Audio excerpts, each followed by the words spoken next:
this is Roger Smith on the True Blue Lounge. Today, my guest is the Super Lawyers Rising Star for 2025, 2024, and a Mannings 2005 grad. Her name is Tara Jackson. Hey, Tara, how are you doing? I'm doing well, Roger. How are you? How was my little intro? I was good. All right, you see, some of us have to go back and look, you know. So good, good.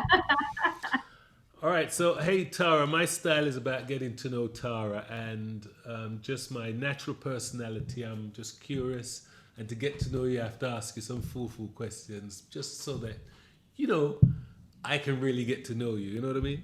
Of course, of course. So the first one, if you went to a nice restaurant where you're living now, what would be hmm your go-to protein of choice and meal altogether? Oh, I think this is gonna sound cliche, but probably curry goat. Okay, so you Probably would. curry goat. But if I can really get a good Jamaican restaurant Uh-huh. that they kind of have everything, I would probably get curry goat belly. Goat Is belly. what I Wow. would get. That's a new one for even me. That's a new one for Oh, even me. really? Yeah, yeah. What I grew about up drink of choice? my drink of choice. All right, let's see. Alcoholic or non-alcoholic? Oh, both, both. All right, alcoholic, pretty simple. Appleton and cranberry juice. Okay. Nothing too fancy. Non-alcoholic, probably water with lime. Oh, wow, wow, wow. So, are you pretty good in the kitchen yourself? Yeah, I think so. I mean, depends on who you ask, but I would say I'm pretty good. Okay, okay. And what's your go-to when you're messing around in the kitchen? Oh, let's see now. If I need to make a quick dinner and I don't want to think about it, I will make some version of brown stew chicken.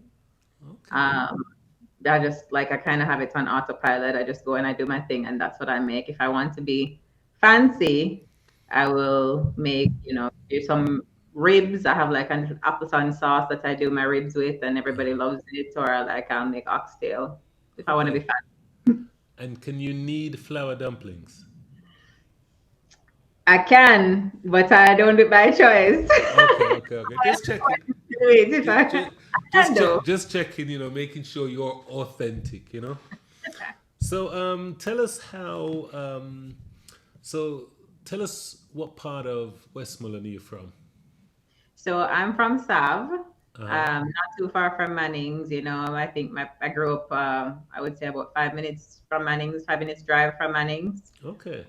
Before that, my family lived in Wait, Shrewsbury. but before you say that, 5 minutes in what direction? Give us. So like when you're coming out of Sav, so I'm Uh off East Street. huh. So like you'd pass Godfrey Stewart like you're going downtown, but you wouldn't turn to go into the town. You'd kind of just keep going down a little bit more. So in Okay. Sav, Okay. Okay. of Sav.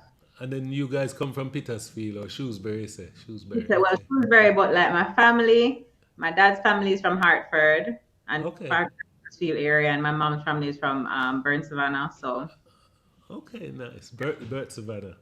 yeah. Okay.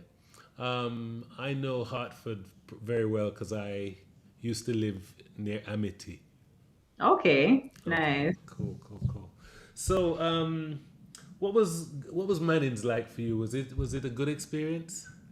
Oh my goodness. Mannings was a great experience for me. I think you know, I look back and having graduated 20 years ago now, I'm having a chance to kind of reconnect with a lot of people. And we talk about, high school days and stuff like that. And it was just a great experience. We have a lot of fond memories of our teachers, my form teachers, my different subject area teachers, Miss Monroe, like just a lot of really, really good experiences that kind of helped mold me into the person that I am today. I started Mannings when I was what, 11? So I kind of grew up there and develop. I was still developing as a person and developing my core values at that time. So I think just a wonderful experience all around, really. I mean, nothing bad to say other than Hmm. when I was in first form. my first week of school, I'll tell you this joke. I started school and my mom sent me to school in a tunic that was sweeping the ground. And I Wow. was like, and nobody else tunic not sweeping the ground. So I learned very quickly how to sew and I altered my tunic Uh-huh. a little bit, not too much, but I remember I altered it and then the next day Miss Monroe saw me and she said, Jackson, your uniform gets short, man. And I made sure to point out to her that it was below my knee, so Right, it right. was still compliant. But that was a little laugh. I learned how to sew in first form just That, from that. that was good. That was good. You use the word tunic. They don't use that word there anymore, or do they? Isn't it like a older? Think about it. I mean, I guess I don't know what they use now, what the young people use now, but I mean, that's what I call it. Okay, okay, cool, cool. So when you went to lunch, typically as you got older, fifth form, did you go sixth form? No, I left after fifth form. Okay, in fifth form, where would you typically go to lunch? Cafeteria, all right. I would just go to the cafeteria and get some probably fricassee chicken and rice and peas for lunch. Okay. If I wanted a big lunch, or sometimes, Tuck Shop food would hold me over at lunchtime. I would just sit down under the tree and chat with my friends. Uh-huh. You know what I Yeah. find really funny? You are the only person that I've spoken to that hasn't gone on the street to have patty and cocoa bread. Oh yeah. I think when I was going to Mannings, they were really strict about that. So we couldn't go off grounds for Uh, lunch, at least not to my knowledge. right, So right. we had to stay on grounds and find something there. And I think it was good. You have a lot of little things there. Tuck Shop was full. You have the little people who are selling like things like cherry mina and June plum and stuff in the bag. So you had everything that you needed on campus. Oh boy, oh boy.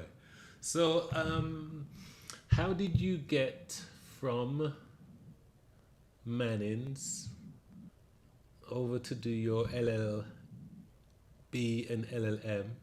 See, I know my little, my little legal stuff. I can't talk Yeah, to anybody. Yes. yeah, man. When I graduated from Mannings, I went to undergrad. So it was like a little bit of a roundabout story. I went to undergrad in the States. After leaving undergrad, I went back to Jamaica to work with my dad to try to figure out. I always knew I wanted to be a lawyer, but I was like, let me go and work with daddy for a little bit and get some real world work experience.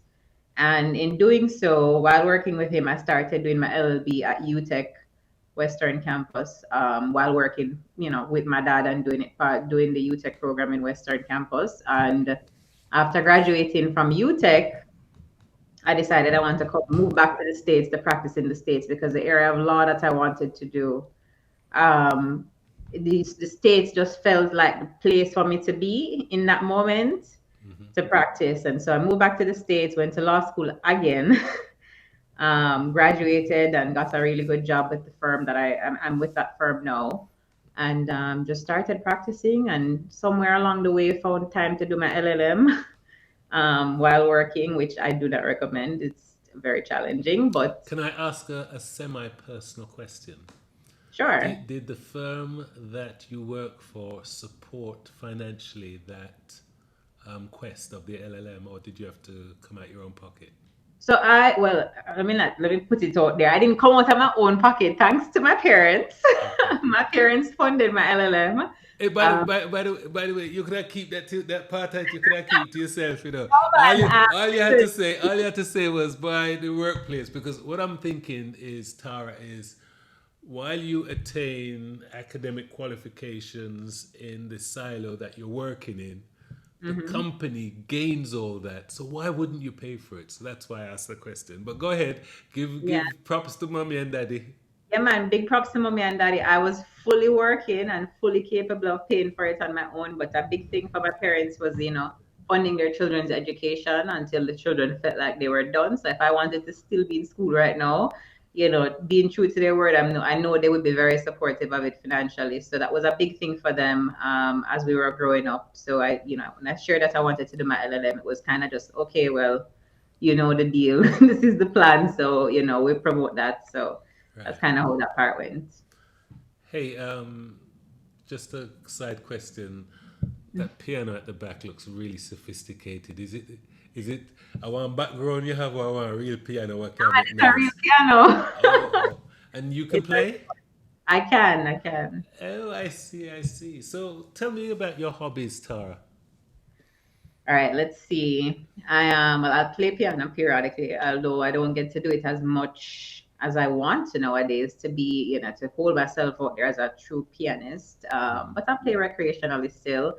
I have three boys, so I love spending time with them. I love doing things with them. What ages are they, if you don't mind me asking? So my oldest is 15, Okay. and my youngest, well, my middle child is he just turned 4, and the baby is about to be 3. So a Okay. wide spectrum of ages, but just experiencing them and getting to watch them grow and help to mold them is a big thing for me. So it takes up a lot of my time, and I enjoy doing things with them, teaching them, going places with them. I like to cook. Also, You do realize having boys is easier, don't you? I mean, depends on who you All ask, right, but I have right? one question. I hope you're not getting them to sit down and pee.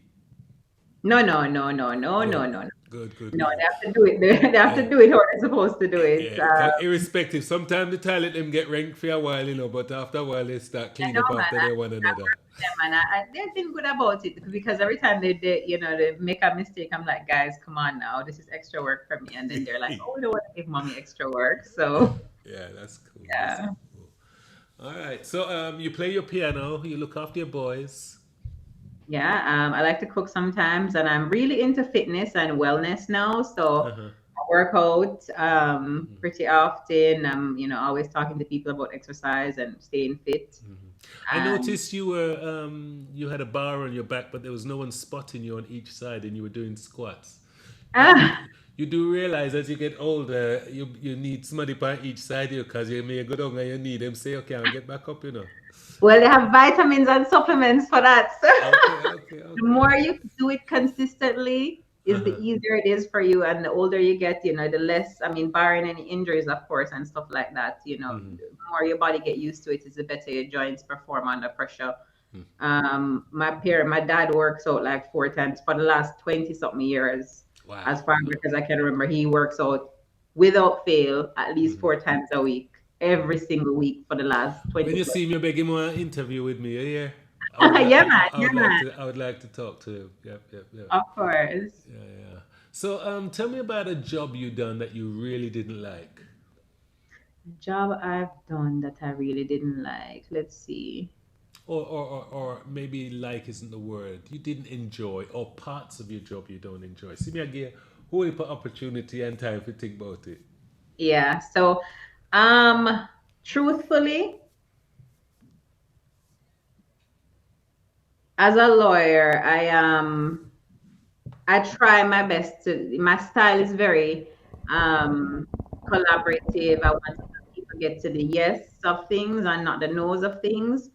So I love my job. I know every job that I've had to date, which hasn't been very many, I've enjoyed because I've learned a lot from them. But if I had to pick one part of my job that I don't like, is if I ever have to tell somebody no, right? Like, no, this cannot happen, or you can't, this thing that you want me to do for you cannot happen. It doesn't happen very, very often. Sometimes I always try to find a solution that works, even if it's not perfect. But in the rare event that I have to say, no, this doesn't work, you can't do this, I don't like that because then it feels like, they've come to you for a solution and you cannot provide it because it's just not within the four corners of what's possible. And so there's a little bit of disappointment with that. So that's the part of my job, if I had to pick a part that I don't like, because I'm very, very solution oriented, very we win together oriented. So whenever it's not that, then it's not ideal for me. Okay, okay, cool, cool, cool. So, how do you deal with difficult work colleagues? All right. So for me, difficult is relative, right? Yes. Um, But there's people that you're never going to see eye to eye with, and right. your personalities just may not gel the way, these are beautiful people, so don't get me wrong. I'm just saying some of us are just difficult, but we're great people. Yeah, and for me, I would say the way I deal with people like that is I set expectations, right? So, at the onset of the relationship, have fairly good discernment most of the time. So, if I know that you and I are going to butt heads on an issue, I try to circle the issue a little bit early to make sure that we're on the same page as it relates to expectations, right? And what are my non-negotiables. So I have some non-negotiables. One non-negotiable for me is disrespect, right? We can disagree till the cows come home, but you have to maintain a level of respect for me, and I will do the same for you. And once it goes to disrespect in any shape or way or in any way, shape, or form, that's when I'm out, right? I don't do disrespect. So I think, that has, for me, helped me manage difficult people.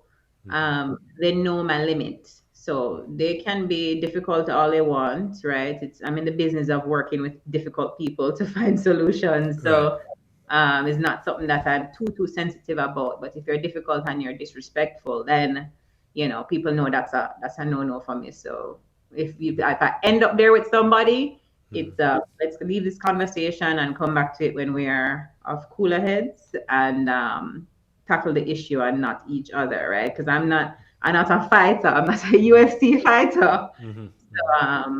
That's how I deal with difficult people. But thankfully, I don't have to deal with very many on a regular basis, and I can insulate myself from those who I wish not to work with. All right. It's amazing. When I reached out to you first and I'm talking to you, your persona was much more softer. I now know that if I'm in a court and you're up on the other side, I'm in trouble, trouble, trouble. All right. No, but initially, I never thought that. I'm just letting you know I'm feeling the vibes, man. So I realize the boys aren't getting away with nothing with you. So No, man. Principles, we have to hold true to our principles and, I have a little leeway. So I'm not so rigid, right? I compromise. I'm open to having conversations and negotiating things with them that I would just automatically say no to. I'm very open with But they people, have and to put a really sensible case together, don't they? absolutely. When I was a kid and I wanted something, I couldn't just go to my parents and say, I want this, I had to say, this is why I want it. This is why it's important to me. This is why I think you should consider it, right? And sometimes the answer would still be no, but at least I put out a case for them to consider. I gave them all the facts. So if my kids come to me and they say, I wanted this, I'll ask, well, why do you want that? Why do you think I should give that to you? Why do you Wow. think you should have it? No, you know? Yep. So So tell me about a time in your life when you were at a really low point, and more importantly, I want to know what it was you done or who supported you to allow you to overcome. yeah, so sure. So I think for me in my life, if I had to choose a low point, it surrounded the passing of some of my family members Okay. who, growing up, I didn't really have many close family deaths. So right around the time when I graduated law school in Jamaica, my grandfather suddenly passed away, and I was very close to him. And I think for the first time at that point, it was a just completely unexpected thing in my adulthood, and I didn't really know, at the time working and having like a life, having a child to take care of, I didn't really know how to navigate that sudden grief. Um, and so that was I think, not very long time, but a meaningful time in my life where I really felt like I just didn't have a grip on things like I normally would.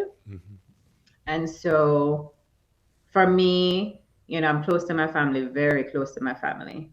And, my dad was also suffering the loss as well. So he and I are like best friends. So, Okay. I mean, I couldn't even say, well, boy, look, I'm in this suffering and I need my father to console me because he himself needed consoling as well. Right. Right. So, we just kind of all leaned at each other and kind of experienced the grief together, supported each other, and, kind of trying to find ways to honor him and to live up to his values and his expectations of us as a way to, pay tribute to him and find a way to cope with the sudden loss. But I mean, that's, I don't know how many years ago that is. That was 2013. And to this day, still remember him and still try to do good and be a good person out there, because fundamentally that's one of the things that he taught me. So a little bit Nice. of a low point there and trying to adjust to it. And recently I lost my grandmother on the other side. So Okay. I think dealing with Sorry to that hear. loss, thank you, is a little bit not as difficult because she was older, but still difficult. But we, as a family, we could come together and support each other and be there for each other in different ways. So that's kind of how I navigated that situation. Are you religious, and how does religion help you in your life? I am religious. I pray every day. My kids pray every day, right? It's a mandatory thing, a part of their routine before they go to bed. They have to say their prayers, their little prayer that I teach them. First to be thankful, and then to ask for protection for your family and those you care about. I believe in having a very personal relationship with God and really living up to the things that the things that are godly, the things that are good in this world, really. So I'm not, I wouldn't say I'm a judgmental person when it comes on to others and their religion, as long as they're living a pure life. I think that is the paramount thing for me. So I'm a Christian, but someone else who is not a Christian might, have some of my shared values, and I can appreciate that in their religion, even if it's different from mine. So I'm religious, I'm spiritual, but I guess I would say I'm a little bit open, if you will, as it relates to, being receptive of other people in their different religions. Because just like how I grew up a Christian, somebody else grew up in another religion and that's all they know, and they believe that that is right. And I'm not going to cast judgment on them because of their reality, right? Their reality growing up. So that's kind of my view on it. Do you want to Little bit be? Do you want? Jamaicans, but everybody has their thing. Do you want to be cremated or buried? I don't know. I think whatever the people who I love that are left on this earth after I'm gone feel that they need for them to cope. Because after I'm gone, what I want and what happens to me doesn't really matter because I'm dead, right? It is how my family decides to deal with the loss of me that is most important. So if they feel like cremating me, making me into a little diamond necklace and wearing it is what they want, have at it. As long as it's something that can help them cope. Okay, that's really nice thinking of others at a time like that. So, um, what do you think happens to us when we expire? That is a question that I struggle with, right? From a religious perspective, I know what, religion says happens. I don't know anybody that's been on the other side of that to confirm or deny. So I just look at it like I don't know what's gonna happen. I know what I think might happen. Whether it happens or not isn't going to affect things. I just have to what I do know is I have to make the most of the life that I have while I have it, and that's all I can control. I don't, whatever happens to us afterwards is less meaningful to me, so I don't focus on it as much. How do you manage your mental health now? All right. So for me, mental health, I family support, right? So very close to my family, talk to them almost daily. My friend group is an amazing group of people. How big is And it? The friend group? not humongous, More than um, 20, or you have like five key? I mean, you're gonna get me in trouble. I mean, I have a Oh, lot of people that I consider friends, mm-hmm, that I will sit and talk to. I have a small core group of people that I will call if I'm in need, or I'll call if I'm having a low moment. And those people are very near and dear to my heart. So I'll leave it at that. Lot of friends, but a few people that I will call if I'm, really struggling.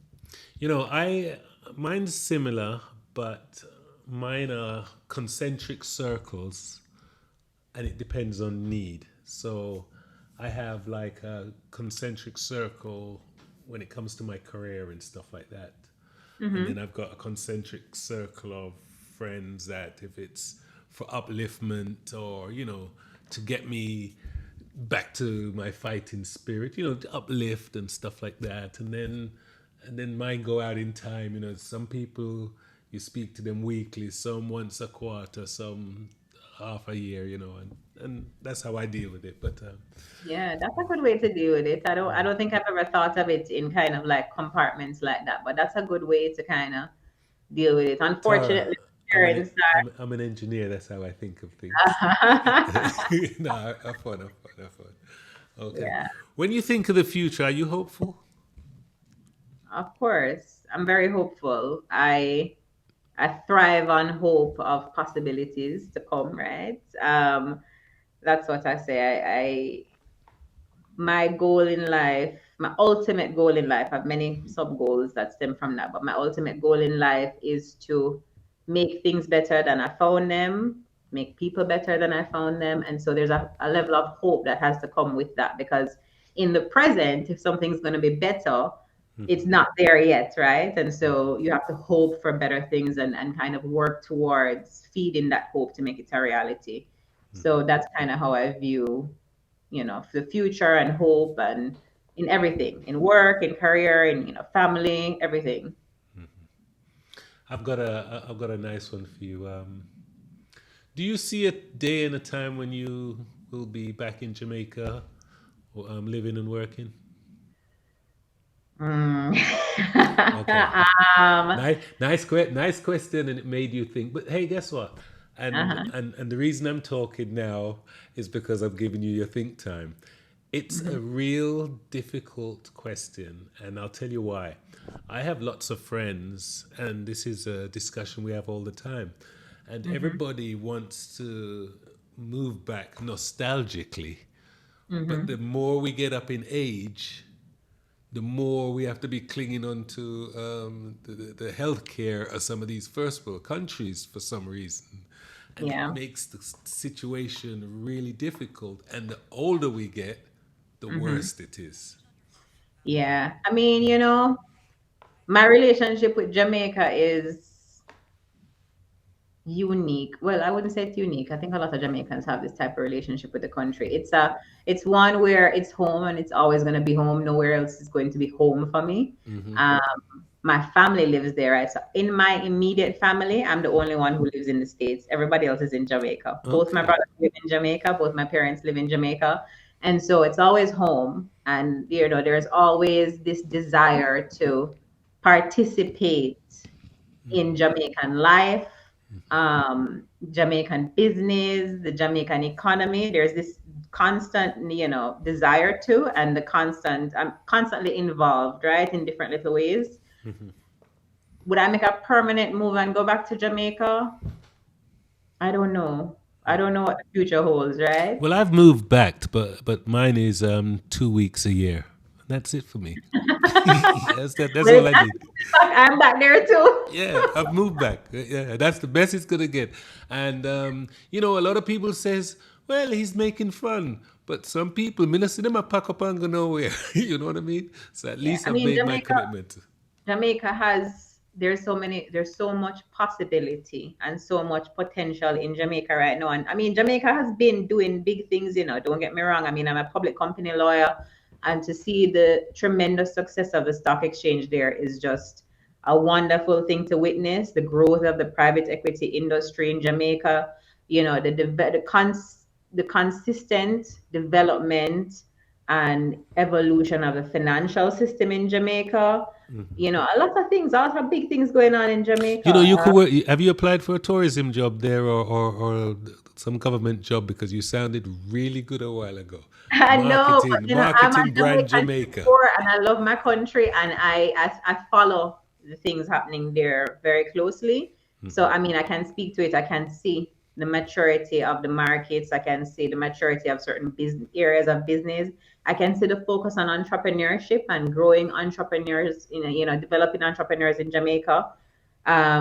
manufacturing is a thing that's kind of like it's there and then it's good and then it's not good. And so we're watching that as well. But, Jamaica is a wonderful place and the people that are there that I know are thriving. And so I would never say I wouldn't move back to Jamaica. Just right now, for me, I'm in the US. I'm a US lawyer. I'm a public company lawyer in the US. And so for right now, I'm kind of doing what I can from outside and, occasionally going there and becoming a part of the business community and doing things for Mannings, right? Hmm. That's a big push for me this year. Want to do a lot of things for Mannings and get more involved with the school as one of the younger alum. My Hmm. class here, we're having our 20th year reunion in a few weeks, actually. Hmm. And I'm part of the planning committee. And, there's just so much enthusiasm and willingness of the people in my year group to pour into the school, do things to develop the school and make the school better. Hmm. So I'm really just happy to see that and excited to see that. And we want to just use this momentum and as the younger heads, right? Because I think You use that word younger twice now, and I'm thinking, you know, it's to be honest with you, when I think of Mannings and I think of these alumni groups, I see a lot of people in their 80s and probably 90s, and it is mhm. so refreshing to see much younger, people involved. But let me ask you this: what does being a Mannings alumni mean to you? What did Mannings do for you? I mean, Mannings was my foundation, right? So, I mean, I went to, let's back it up a little bit. Before Mannings, there was Unity. I went to Unity Primary School, so that's a part of my foundation as well. But, Mannings shaped me as I came into my teenage years and helped mold me. My teachers, some of them were super strict, some of them were very, very collaborative. And so I learned different styles from the different teachers I had for the different subject areas I was doing. I really became um, you know, the mold of who is Tara today was formed at Mannings. And so that's what Mannings really means to me. It's like it's my molding ground. It's the place that kind of put me together to go out there in this big world. Because after I left Mannings, I moved to the US and went to college as a 16-year-old in a different country, right?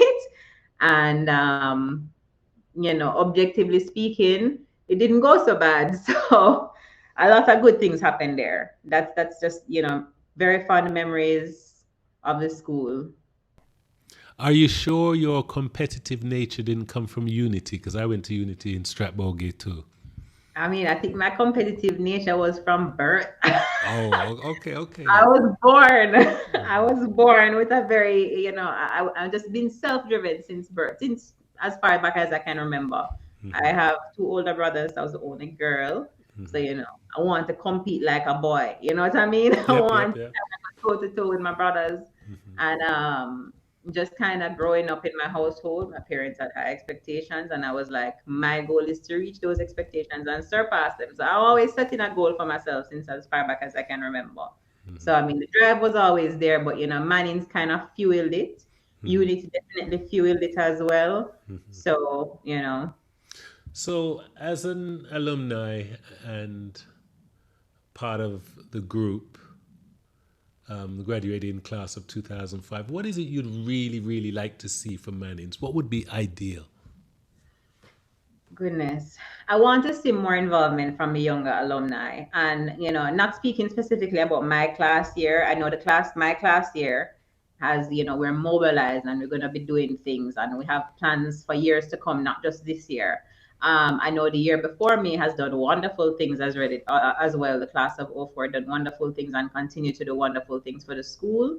I just generally have a sense that the most active groups in the alumni community are the older alumni.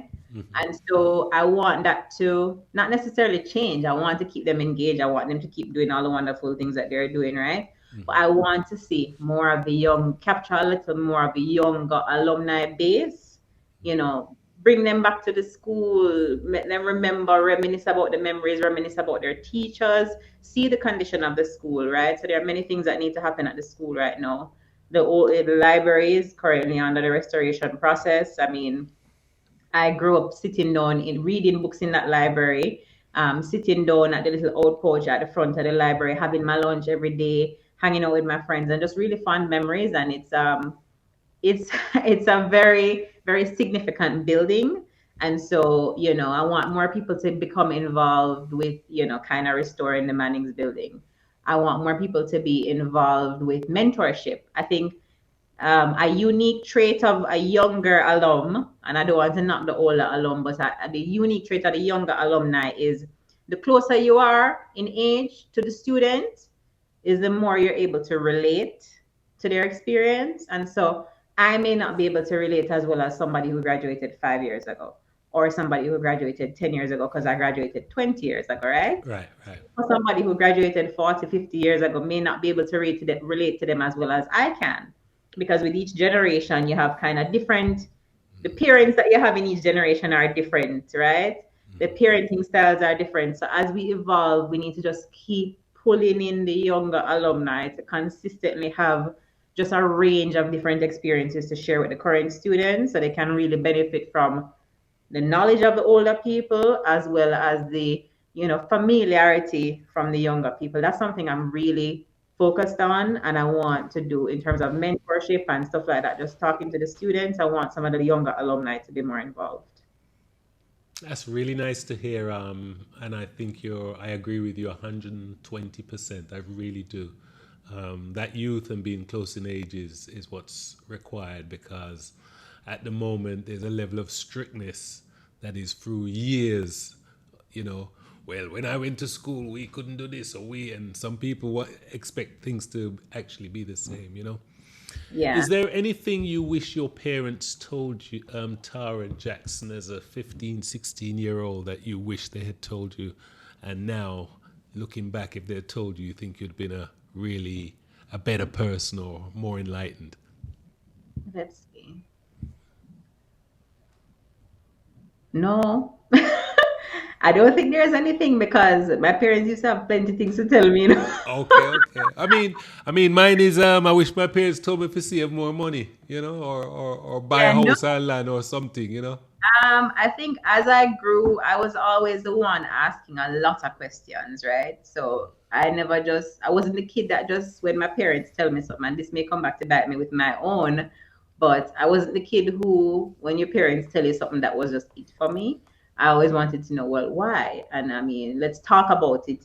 So through those conversations and me kind of pushing a little bit, I learned a lot of things. Had a lot of nuggets of wisdom shared with me in exchanges between me and them that probably wouldn't happen if I just took a yes as a yes and that was it. Right. So I really can't think of anything that they could have told me back then. I mean, maybe there's advice they gave me back then that I should have listened to that I didn't listen to because every kid has a level of stubbornness to them, Right, right? right, right. But no, I don't think there's anything that I wish they told me back then.